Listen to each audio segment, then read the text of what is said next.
almost 56 minutes worth of video on this. So, hi again. No one's going to see this. It doesn't matter. No one cares. Blah, blah, blah, blah, blah. Just for mental health purposes, whatnot. I think that the fact that we have evolved like this into a civilization is us choosing death. So I was just having a chat with AI about trying to create free energy, electrostatic energy, putting it through gases to emit light, blah de blah de blah blah.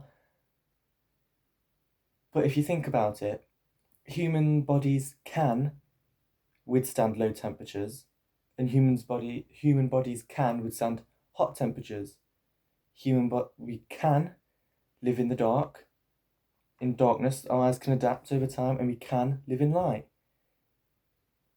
But us choosing to create technology just so we can be comfortable is essentially what I would say is killing us slowly. Because like, if a caveman can do it, why can't we do it? If a monkey can do it, why can't we do it? If we've got this much brains, we should be able to sustain ourselves outside of a house or a box, live like tribally, use all the natural resources and just live in huts. There's nothing wrong with that. And then we can have all the technology more separate into big buildings, and then any stress that's put on our body, it will help us get stronger physically and also keep us mentally in the present moment. Oh, it's cold here and now. But no, I'm sitting in this nice, warm, calm, cozy environment, no animal threats. So what do I start to do? Start to disconnect from my body and think about stuff. So my body's doing nothing. If my body's doing nothing, it's going to adapt to doing nothing to the point where I'm dead.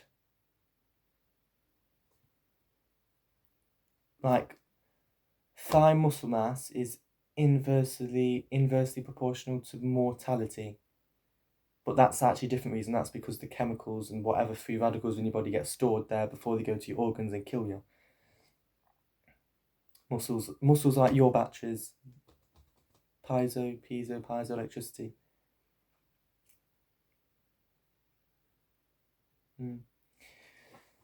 Oh, it's absolutely ridiculous, a lot of it. Everything.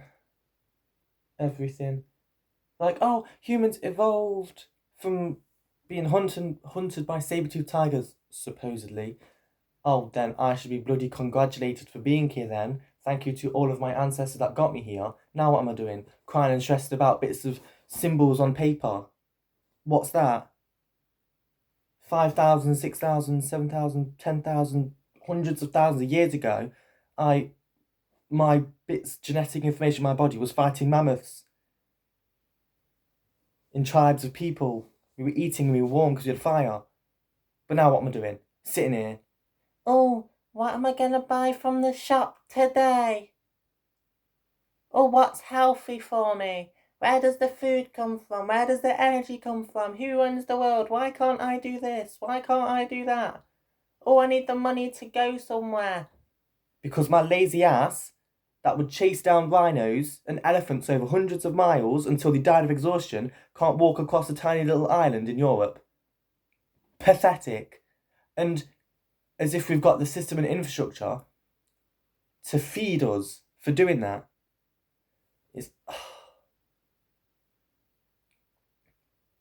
It's nice having these things like a sofa. Oh my god, how amazing is a sofa? Imagine being in a tribe and you're sitting on a hard floor, all caveman style. Instead of complex language and then a separate building off to the side that has computers and power plants and everything, but the computers and power plants could be directed for health, for example. You don't necessarily need light bulbs. We just sleep more in one season and be awake more in the other season. Where the sunlight, and that will match with the circadian rhythm, and the temperatures will cause our bodies to harden, and then different chemicals as we're growing up, like noradrenaline, I think it is. No, it's probably not.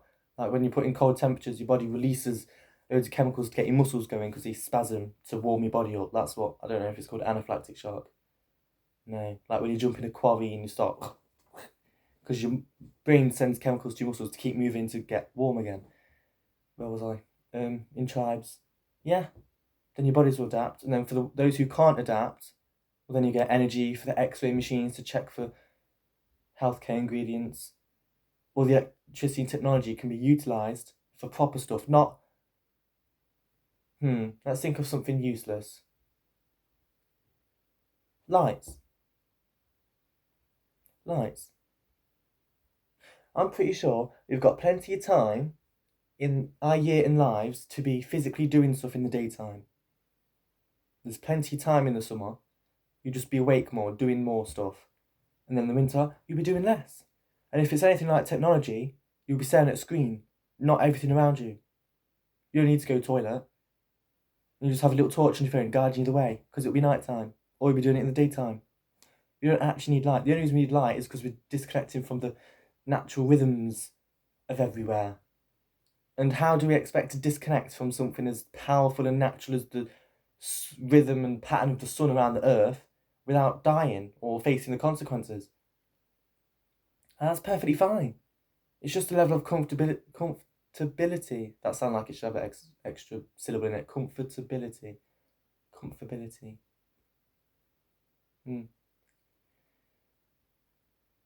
Yeah. Like, it's absolutely ridiculous. Absolutely ridiculous.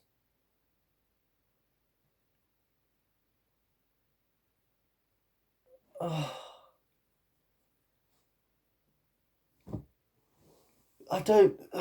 The only option is to unlock my DNA and get superhuman abilities and just go around.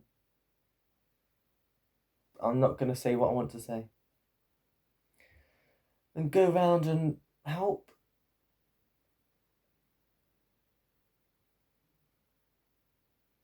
I was going to say blow stuff up, but it's not. So apparently you're supposed to fast for 40 days, so all your blood gets taken away from your digestive system and back to your brain and unlocks the hemisphere of your brain. The other hemisphere of your brain. I'm not too sure about that. It'd make sense if left was right and right was left. Maybe unlock the subconscious part of the brain. Because if you think about it, we stay awake and then we sleep. We eat and then we don't eat. When we eat, vascular shunting takes blood to the digestive system to do it. So therefore we are less awake, theoretically speaking, because there's less blood that's flowing through our brain and our muscles to move and think. So eating is connected to sleeping. So inversely, not eating means there's more blood in the brain. But if you do that, you can amplify it. So if you can fast for a few days, like if I don't have breakfast in the morning, give it a few hours and then go gym, I'll be really good at going to the gym, sorry. I'll be really good in the gym, working out, because there's absolutely no blood down there or food swishing around in my belly making it uncomfortable with that separate thing. So then if I wasn't physically working, that would be plenty of blood up here. Neuroelasticity or God knows what else is in the brain. I have an interesting hypothesis. So something about, I get these words muddled up. There's melanin and melatonin. Melatonin is the sleep and wake cycle, I'm pretty sure. It's done by the pituitary gland. Yeah, I think it's that one. The pineal one's the mysterious one that no one really cares or knows about or even knows exists. And then there's melanin. I think melanin's supposed to happen around the nerve cells. Basically, what I was thinking is that the more you meditate and spend time in the sun, the more you explore your subconscious, the more your subconscious explores you. If you're conscious of a part in your body, there'll be extra blood flow towards it, just how there's experiments done about fitness. But spirituality, somehow, does it relate to melanin? Spiritual protection. Because you can only protect yourself from something if you know if it's there. If your body knows it's there.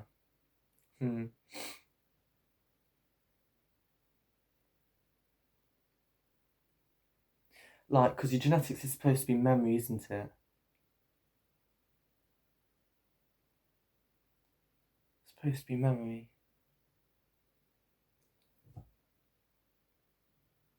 And what I absolutely don't get is, 90 something percent, loads of your genetics is just junk DNA. So I'm just sitting here full of possible coding for parasites and horrible mutant monsters, just waiting for the right radiation to hit me. Is that what I'm for then, is it? If it's all junk DNA? No, that's ridiculous. We evolved from being big muscular ape people to this technology, but our bodies have just got a bunch of crap lying around in them. Well, don't scare me too much, I might turn into a bloody eight-legged spider human. Why would you do that? Oh, because I've got all this junk DNA in me that could just do anything. And just develop cancers everywhere. Now,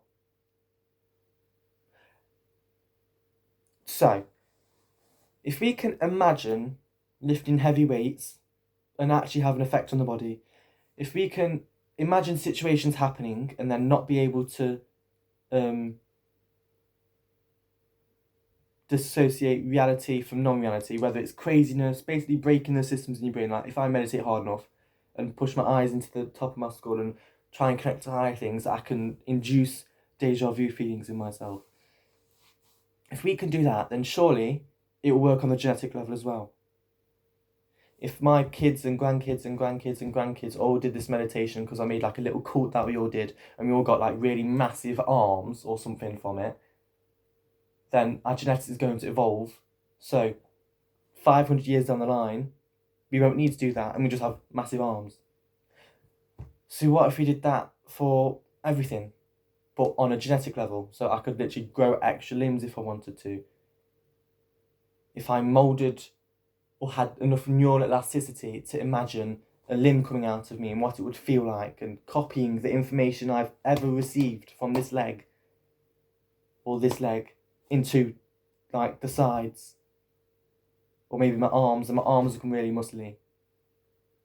It's just shuffling around of information, like hacking your own brain.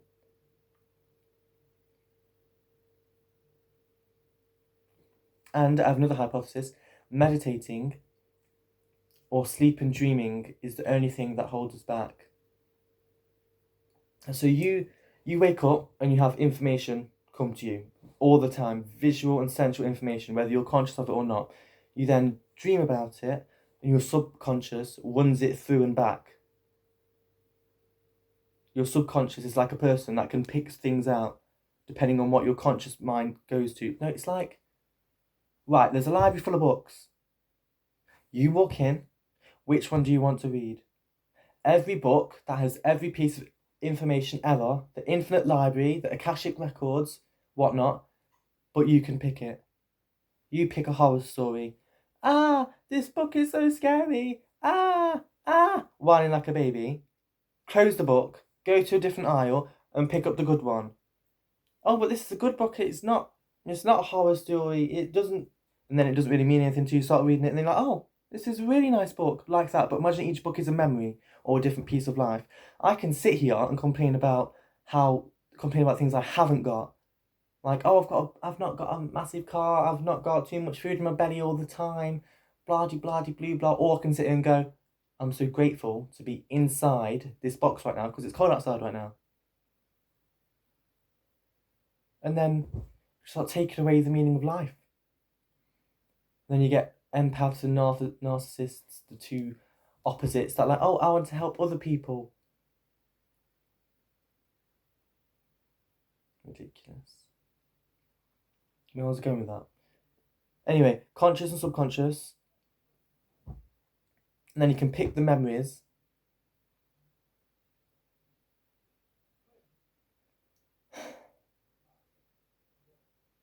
Every word has power. Every word has power. It's a spell for our minds. If you're told you're weak enough for long enough, or stupid, or ignored, something's going to happen to you mentally.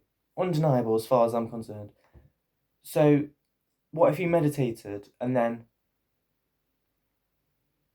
imagined an entire new life with a new house, and imagined you have had supernatural abilities?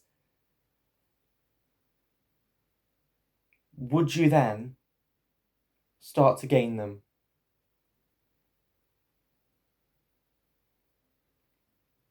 And I don't mean supernatural as in, oh, it's magic. There is always science behind it. Science is just study of the natural world. The only reason we call it magic is because we don't know it yet. If I got a little battery, took it back to caveman, and plugged it to a light bulb, they'd just be like, they wouldn't even know what it is. But then that would be the same for the future. If all the water in my body gained enough momentum and energy that it pulled me into the fourth dimension, I went through a wall, that's just science. That could just be science.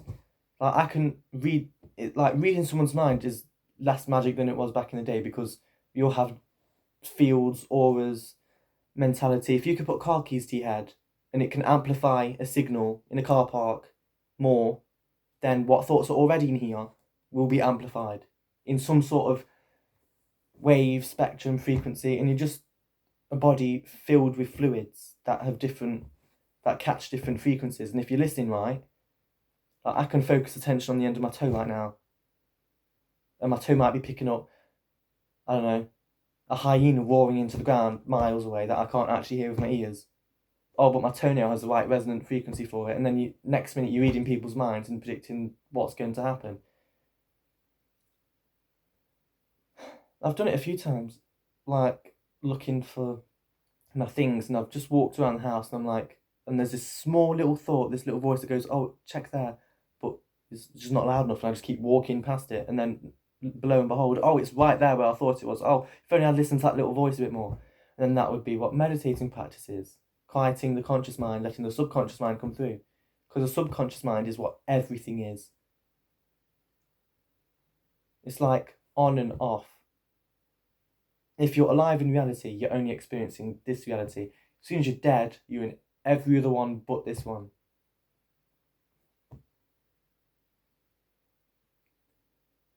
Like, the only reason one, right?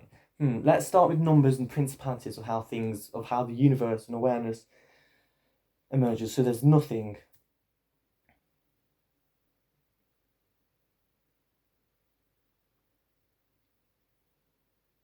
Absolute nothing. Nothing to think about. Nothing to do. And then if we create direction, I'm not going to do direction. I'm bored of doing the physical sides of it. If we create, now it has to be direction. That's the only metaphor I can think of. Then we create direction, this nothingness of space. Forwards and backwards.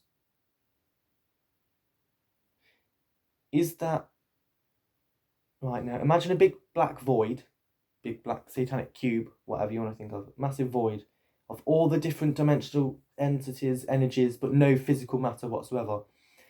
If we created two directions of awareness, polarized it into 1 and 2, is that restricting or channeling the energy of the void?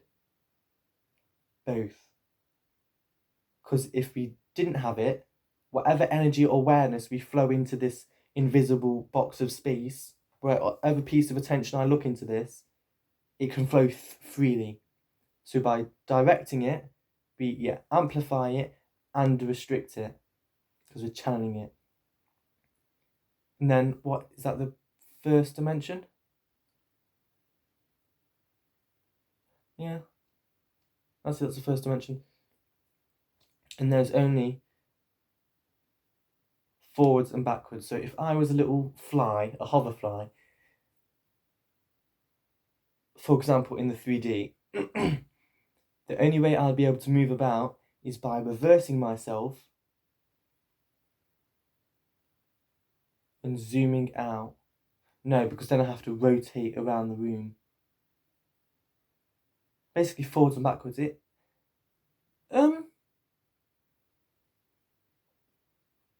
Forwards and backwards, and then we open up the angle of it, and that pulls it into the second dimension, sorry. And that creates a plane, because we've now got a vector on a plane. No, I'm losing myself. I'm not losing myself. I'm finding myself slowly. Forwards and backwards, just an opposite of something. Like numbers.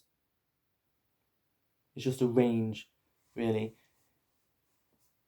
We have divided a whole, a zero, into everything, every possible reality. Not reality, no, I'm sounding fancy words. You have nothingness. Okay, we'll call this bit of nothingness 0. We'll call this little nothingness 1. We'll call this little nothingness 2, 3. Doesn't have to be 1, 2, 3. It could be bleep, bloop, blah, and blay, bloop. Bleep, bloop, blah, bloop. All we need to know is the differences between the first one we pay attention to. How many that way is it, and how many that way is it. I could start at 5, and as far as I'm concerned, that's 0. As long as the one that's 2 away from it is actually 2 away from it. It's self-explanatory. We have forwards and backwards. Positive, negative, light, dark, polarity. Now my question is, if we keep to numbers as being the first dimension, how would we get to the second dimension with numbers?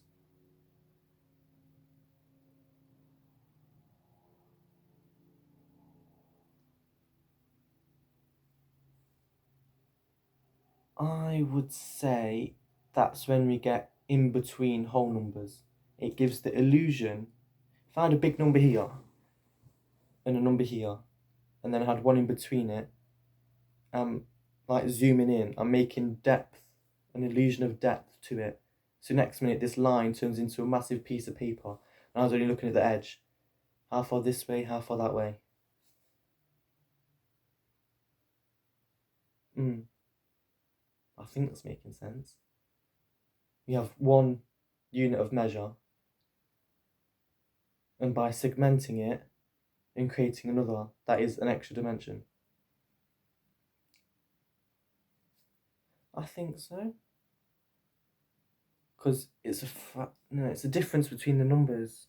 Is it maybe like between every number there's a number then 0.5. Between 1 and 2 there's 1.5. Between 2 and 3 there's 2.5. Maybe. No. I'm using myself. So I have seen on a video that if I was to have a 2-dimensional plane and an entity on it, if it somehow increased its mass, I don't know, it would bend space and time, and it would put itself into the 3rd dimension. So it's flat, and it has like a sinkhole. But this fabric is only a fabric of time or space, really. I think time's only really the reality that's there. Because even if this is the 2D plane and then we pinpoint down and it goes like a balloon or like the inside of a donut and it starts curving inwards, the very space of it itself is being bent. So if you were on it, you wouldn't be able to know if it's being bent or not. Because if I had a square graph and then pinched this side, your point of awareness is dictated by ratios between the points on the square that you're within. If you're always centered between the opposing sides, every time you go into another square, even if it's more of a trapezium now, you're going to be in the same ratio of you're going to be halfway between the opposing corners, and then it starts to bend. Imagine my finger's the corner of the square. Square, you're in the middle. You sit in the middle, you sit in the middle. But that shape, that transition, is the bending of whatever plane you were just on. So if we think of the number line again, that's the number line, this is the space. Here's 1, here's 2. We go 1.5, and then we pull it down. Something like that, and then it warps into it. Time. And if we go awareness, if we were counting, I could go 0, 1, 2, 3, 4, 5, 5.1, 5.2, 5.3, 5.4, 5.5, 5.6, 7, 8, 9, 6, 7, 8, 9, 10. That is a concentration of awareness. And time is an illusion. All time is a chronological awareness of events. if I can go back into my memory and think of something happening and live it enough as if it was real, like trauma people, like they can sit and start maladaptive daydreaming and be there in that moment. Next minute they'll start crying and everything, blah blah blah blah. If you can do it into the past, then surely you can do it into the future. You can assimilate all possible realities, which apparently your brain's already doing. So all you need to do is just be really good at predicting stuff. It's just a game of possibility and probability. Anyway, back to this. Then we concentrate awareness in different parts of our lives. So if I am living life, I'm born, I die, and I'm growing up, and there's awareness that's shared out through everything. Physical objects, my mum, my dad, through my younger ages, school, job. But then if I stopped one day and meditated and created a very high concentration of attention to myself, to breath, to nothing, I am then creating that dip, concentration of awareness, pulling it into the extra dimension. And then by calming myself, I can look into my past through my mind if I unlock it, right, or whatnot, or just give it a chance to express itself and listen to my inner voice.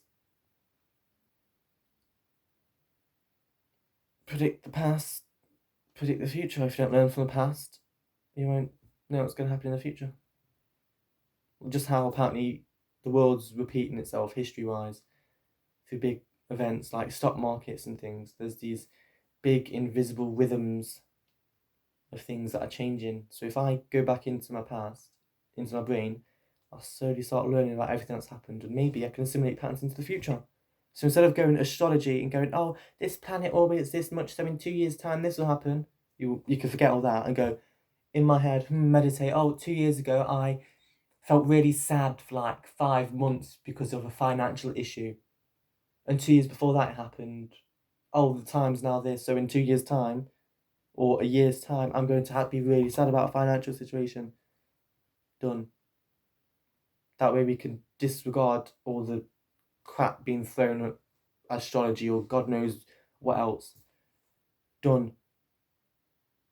And now what? I'm just going to turn this video off, stand up, put my shoes on, put my bag and coat on, walk a mile, go into college, and practice my interview skills. That is the true craziness. That is the true disease, disorder. Having all these thoughts up here of a better world and then being in this one.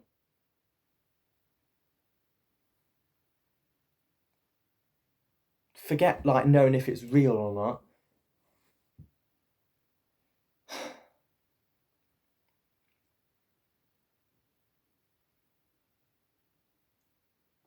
How long have I spent half an hour doing this? What time is it? Give me a second, what time is it? What time is it? My phone's not scrolling down.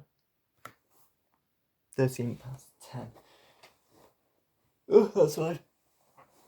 Oh, I probably shouldn't have said that on camera because people can be like, oh, if the sun's about this bright outside, that means it's in this hemisphere and it was posted this time on this day. Not like, if anyone cared that much, they could just like, there's a bit of technology right there that I can call from anywhere in the world. I think someone would know what time I'm doing this. Someone's probably watching it now. Maybe. You never know. What also amazes me is how far away we are from each other. Like, we've got some scientists sitting in a little lab going, oh my God, there's this like Morse code information being sent from light years away in this star. How amazing. It could be alien life, it could be saying something. And then down the street, there could be a homeless person, a human who's not getting the basic needs in this amazing, technologically filled world. Wow. Wow. Is that not why family is important? So that person once had a mum and a dad.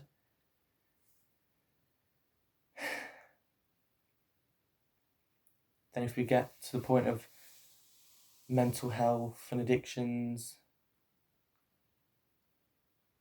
that's what it is. Addictions, habits, good habits, bad habits.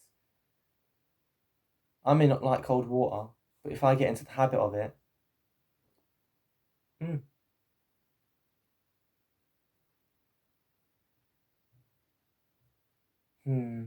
if it's a bit of dopamine or a rush of some sorts. I know people don't crave rewarding behaviour as such. What they create or want or desire is predictability. And that can be induced in a habit, either good things, well, physically good things, or bad things. So naturally, everything's turned to good. I want to feel good. I want to be happy. So you get, I want to be relieved of my pain or something. No, where was it going? So right now, let's have an example. I don't want a cold shower, a really cold shower with like normal temperature water that just comes out of the ground. That would be absolutely bloody freezing for me. But if I tried to do it every morning, got into the habit of doing it every morning, what would happen if I stopped one morning? If I did it every single morning for like 2 years and I stopped, would I start emotionally crashing? That depends on what it gives me. Chemically, because everything happens to the body. So when you go in cold water, you get certain chemicals that release from your body and it enhances your physical ability. It makes your muscles spasm and everything. That may drain you depending on the minerals you get in. No, I was about consistency and predictability.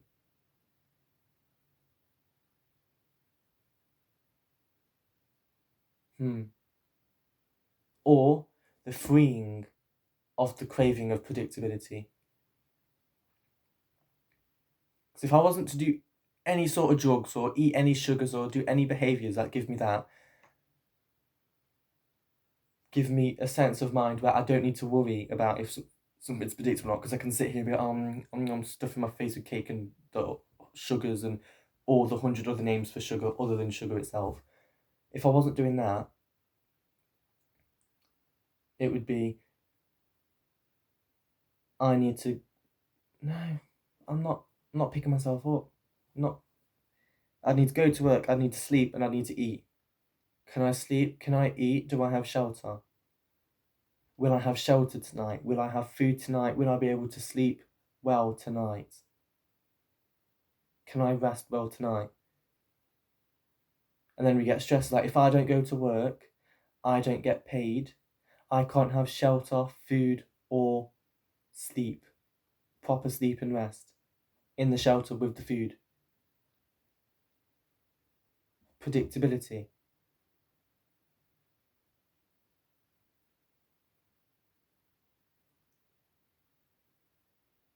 Right. Oh, I don't understand this bullshit. Oh, it's absolutely ridiculous. We can build. I'm tired of complaining about it and sitting here moaning. We can build massive skyscrapers filled with offices and rooms. Why do we do it for offices, for work, when we could do it for homes, for people to sleep in? And then their work can be farming their own food. That's their work.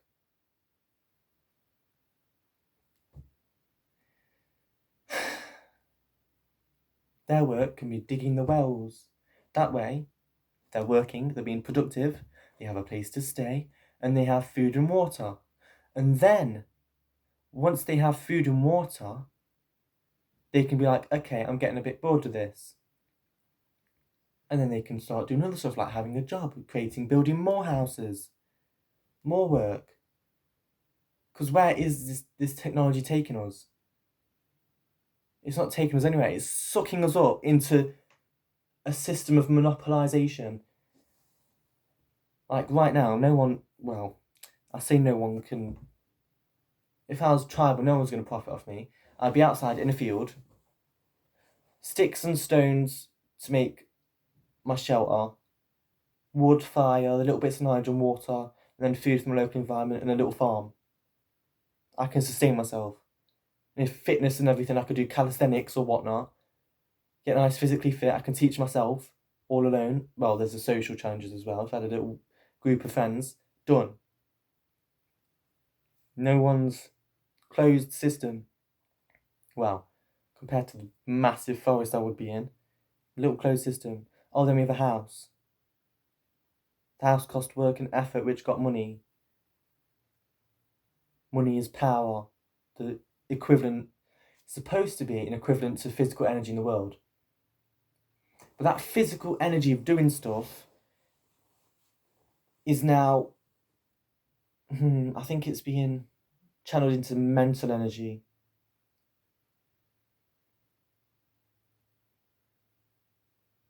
Well, there's always got to be physical energy. There always has to be someone or something building something that digs something out of the ground to turn it into something else to build a house and whatever we need. Now I'm losing myself. I can't even concentrate. Oh my god. How long is this video? 36 minutes of you sitting and listening to me waffle. Well done. I wonder, I'm gonna die and this video is still gonna be on YouTube. I could be 50 at some point. I could be dead. I could have died 100 years ago. And someone's gonna be watching this video. I could be in a presentation of a massive ship or a room of army, or in a room of an army that's fighting for the next generations of the world because robot cyborgs took over the world, and this bit of information will probably still be floating around. Wow.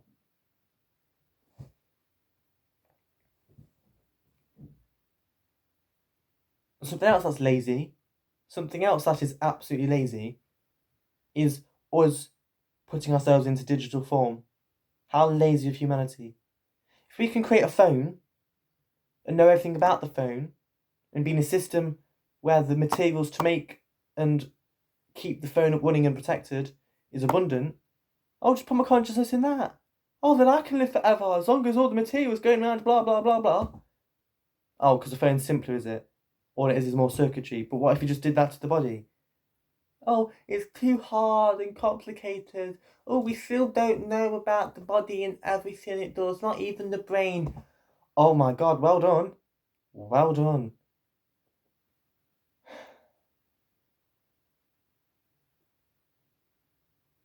Oh, I just got into some like occult thinking then.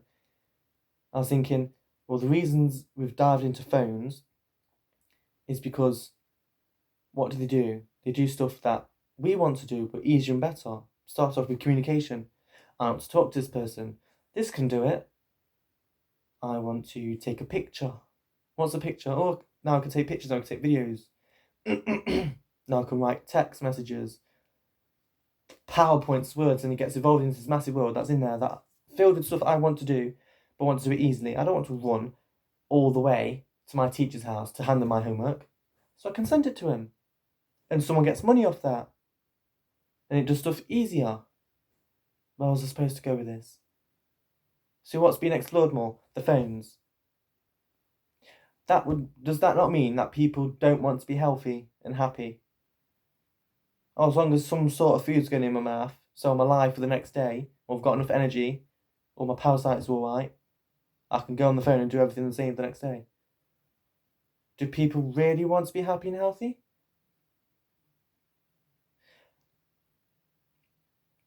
And is that because, like, they don't want to admit the wrong or they're stubborn? Because if people got happy and healthy, they'd then know how unhealthy it would be to be sitting on your phone scrolling through TikTok all day.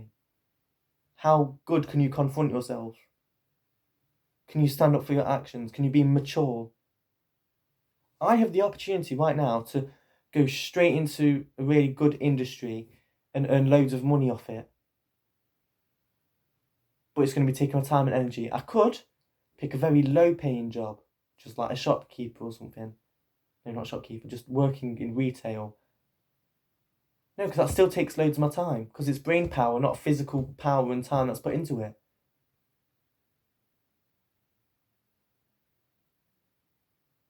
And anything I think and do can be turned into a computer. All we need to do is just keep collecting the information that humans make. The only difference is we'll never be human. So, what? I'll let you think about that, because my brain's a bit delulu at the moment.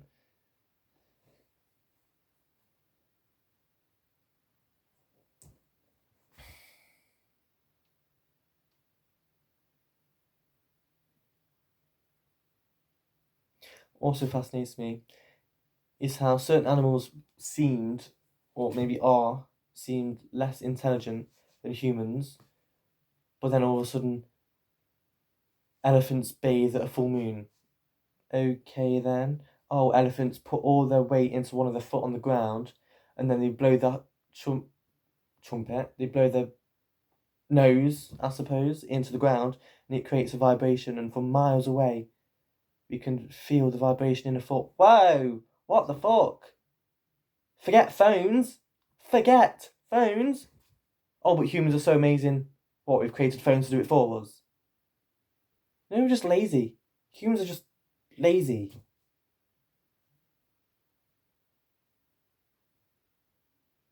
In the level of comfort.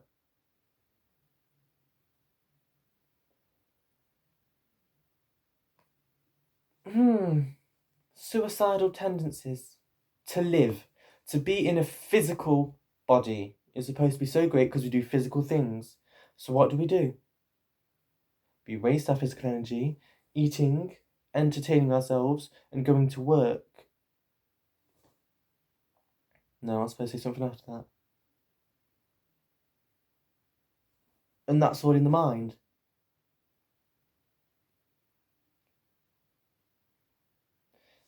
Right, if we evolve the world 200 years into the future and start solving all the problems that we've got, like transport, we solve transport, we're selling ourselves out on a need for legs.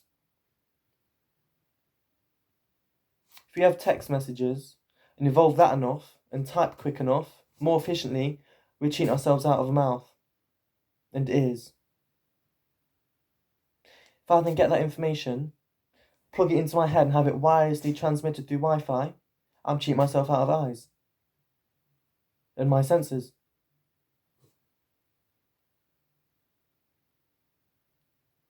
What's the point of living in the physical body?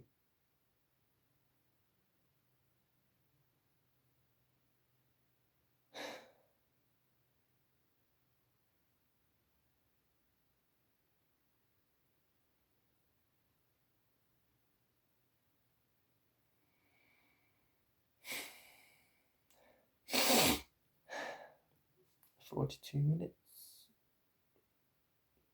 and 50 seconds.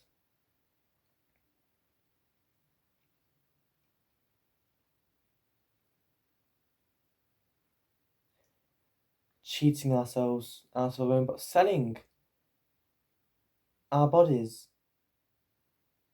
That's what we're doing. We're exchanging.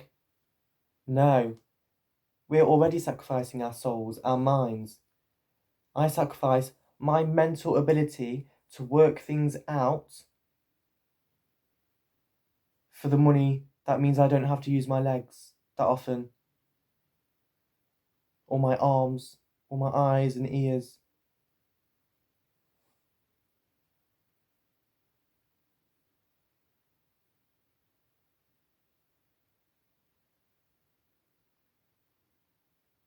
If I then relate that to different levels of consciousness incarnating in bodies and the purpose, reasons why people are here, some people may be here because they need to be very physical.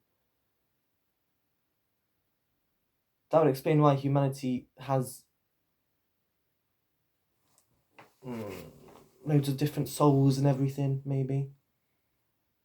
Humanity needs to be fit and healthy, so we're going to put souls or people or breed mentalities down there where we create mental disorders, whatever. Something happens and then some of the population ends up being healthy or more physical. Like a kid can go through school, be absorbed into technology, and girls have not be very bright up here, but think, oh, I want ripped muscles, and then they'll have a kid. The kid will go through trauma because it wasn't a healthy relationship. But a few hundred years down the line, there will be fit, healthy genetics in the bloodline of humanity that keeps them alive. And then there'll be other people that get brought up in a nice, caring, homeful environment, and they're physically safe, and the minds get to explore stuff. And they're a great mathematician that helps evolve science and maths and technology to allow humans to explore different parts and places of the world. Wow. Wow. Can we just appreciate that for a moment? It doesn't matter whether it's planned or not.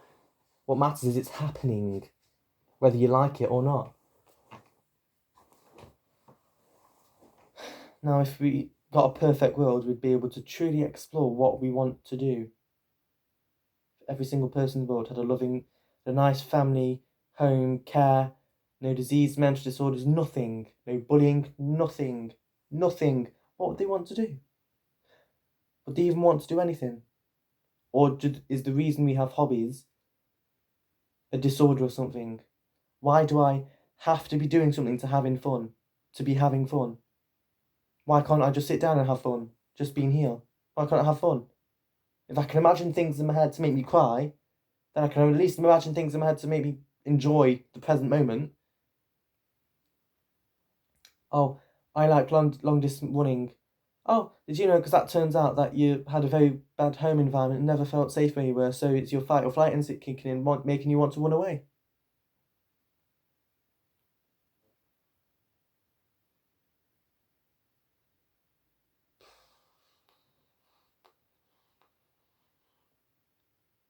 Oh, I like maths, for example. Oh, did you know the reason you like maths is because you like your problem solving skills because you didn't have much toys when you were younger, so you tried to crave that and find more problems and things to solve, so now you like maths. And that's a hobby. Oh, but your little sacrifice just because you didn't have toys, you're now going to be the greatest mathematician in the world.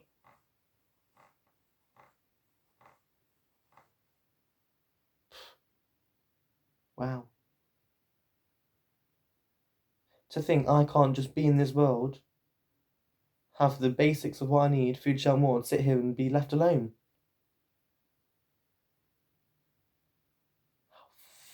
Fucking ridiculous. Even if it is in a little in like a tribe setting, but without people, a little hut on my own. There's a little farm outside, with a handful of food for each season that grows. Berries in one, vegetables, fruit, an acre of land. All my physical exercise is farming the land and storing it. Got a bit of space. Got plenty of firewood from the trees. And then plenty to go after that. Animal skin, whatnot, insulation. Might not even need a fire most days. Done. Can I not be left alone? Pretty sure that's what would have happened in caveman times, unless, other than that, you would have just been with your family the whole time, travelling. How fucking peaceful and relaxed and amazing that would be.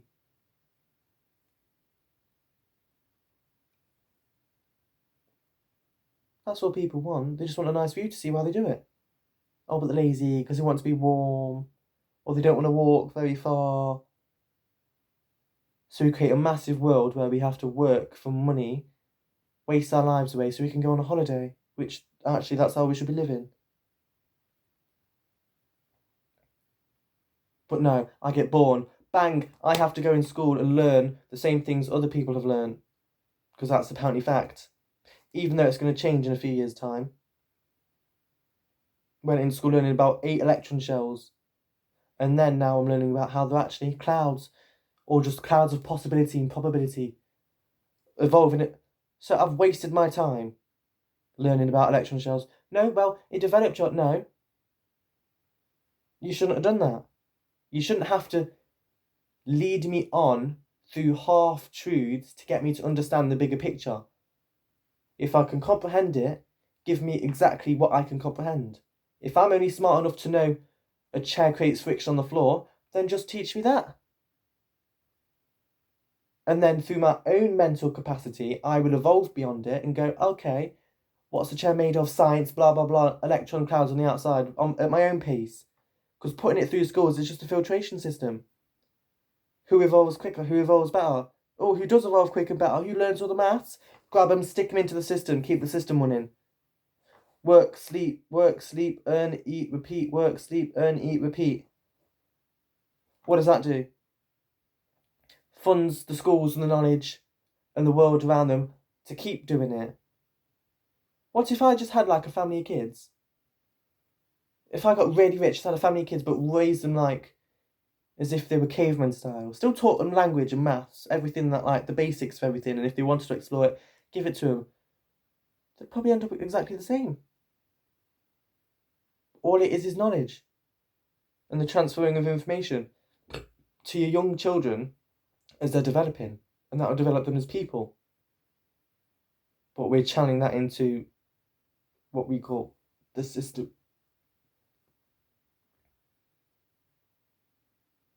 I mean, how else would you get that sofa cushion, that stool? Ultimately, we're sacrificing each other. I want a nice new smartphone, so for some reason there's kids in other sides of the world mining cobalt out the ground by hand. Because I want a really fancy phone with a better name and longer storage memory, because I like social media and want to post videos to get money so I can do everything that I could do if I wasn't in the system. Sad. It's depressing. I've nearly babbled on for an hour. An hour? How much did that watch set you back? An hour. An hour! I'll just jump to the fact that apparently humans are valued for their genetic information. Because the pure races that are really advanced, that hide themselves from us, supposedly, UFOs, have really pure genetics, and with pure genetics comes weakness. Or just the variations become more prominent compared to the base copy. Like if you had two entirely genetic perfect copies, strings of DNA, but one of them had a switch in it, that switch, compared to the calmness and symmetricity of the DNA, massive, but all of a sudden that develops into a human having a massive nose or massive chin. But yeah, and we're filled with so much genetics that they can just nab one of us, change our genetics a bit, and then just use us to breed a little bit, and then got a few extra genetics, and the lineage continues. But apparently, through the laws of resonance and awareness and energy levels, if having the genes for eyes means that you have slightly higher atoms with more mass or electrons on, naturally you just be a little bit more dense than the average person. Not like up here, but like physically, a bit more mass, a bit more electrons, a bit more energy, spatial imbued momentum, energy, therefore awareness, condensation of awareness, space and time. Next minute I'm a really smart person. Now that was going on to something, that was. The giants, the Nephilim, how they were smart and everything. The more you know, the more your consciousness expands, the more you're aware of. If you then transfer that knowledge, replace the knowledge with the knowledge of your own body, your awareness will flow through it. If my awareness is on myself, that's a concentration of awareness, how I went about earlier, with the dipping, the concentration of awareness, the amplification of the physical body. Well, the bending of time and space in the body. If I'm alone and in no one else's mind and matrix, no one can see me, and I breathe, and I think, and I breathe really slowly, and I imagine concentrating so calmly and deeply on my body that it feels like I've been doing it for a good 20, 30, 40 minutes, but I wake up, but I open my eyes and it's only been 2. Right there, that was a bending of space and time. For that bit of time, I was alive for 20 minutes. Do it again, amplify it, next minute I'm alive for 100,000 years. Next minute, I'm so good, I meditate, and then I just create an entire universe in my head and reincarnate in different forms in it, because this outside one's scary. So I'm going to go in here, collapse inwards. Well, inwards here. 2D, you could collapse inwards, but if we amplify it here, it pulls it into the extra dimension. So if I meditated, collapsed all my knowledge into my body, concentration of awareness, therefore time, space, whatever, loads of sciencey shit. Pull myself into the fourth dimension. Whoa! This infinite world that I'm seeing is actually the world that was around me the whole time that I just couldn't see. Wow. In an hour's talk, I have solved the world. No, not solved it. Is it? It's not this. I'm tired of thinking philosophically all the time. Can I just sit down and eat healthy and be happy? No. 5544 5636. I'm going to leave it there. See you on YouTube.